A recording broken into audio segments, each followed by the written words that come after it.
അപ്പോസ്തലപ്രവൃത്തികൾ 28:8.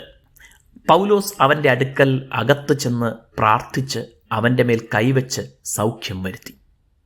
പൗലോസ് അപ്പോസ്തലൻ യെരുശലേമിൽ വച്ച് യഹൂദ മതമേധാവികളുടെ ആക്രമണത്തിനിരയാവുകയും തുടർന്ന് റോമൻ പട്ടാളം വിഷയത്തിൽ ഇടപെട്ട് തന്നെ അറസ്റ്റ് ചെയ്ത് ആദ്യം യെരുശലേമിൽ തങ്ങളുടെ കസ്റ്റഡിയിൽ വയ്ക്കുകയും അവിടം സുരക്ഷിതമല്ലെന്ന് കണ്ട് കൈസരിയയിലെ ജയിലിലേക്ക് രഹസ്യമായി അയച്ച് തടവിലാക്കുകയും ചെയ്തു.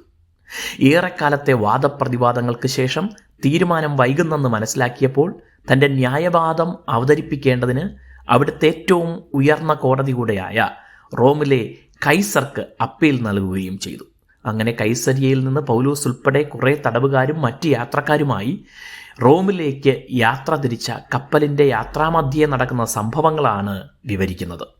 യാത്രയിൽ പ്രാണന് ഹാനി വരുന്നതുൾപ്പെടെയുള്ള കഷ്ടനഷ്ടങ്ങൾ വരുമെന്ന് ഒരു സ്ഥലത്തു നിന്ന് തുടർന്ന് യാത്ര ചെയ്യുന്നതിന് മുൻപേ പൗലോസ് മുന്നറിയിപ്പ് നൽകി.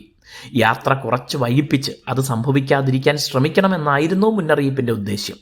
എന്നാൽ കപ്പിത്താനും കപ്പലുടമയും അത് സംഭവിക്കില്ല എന്ന നിലപാടിലായിരുന്നു. അവരുടെ അനുഭവ സമ്പത്തായിരുന്നു അങ്ങനെ പറയാനും പ്രേരിപ്പിച്ച വലിയ ഘടകം. എന്നാൽ പൗലോസിൻ്റെ വാക്കുകൾ പോലെ സംഭവിച്ചു. ഒരു കാര്യം മാത്രം വ്യത്യാസമായി നടന്നു. ആരുടെയും ജീവൻ നഷ്ടപ്പെട്ടില്ല.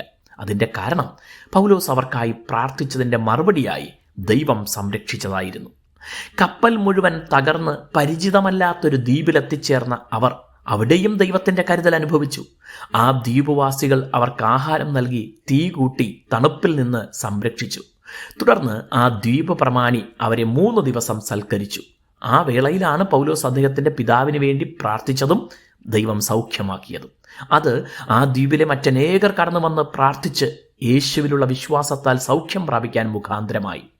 കഷ്ടങ്ങളെയും തൻ്റെ മക്കൾക്ക് അനുഗ്രഹവും മഹത്വവുമാക്കുന്ന ദൈവത്തിൽ ആശ്രയിക്കാം.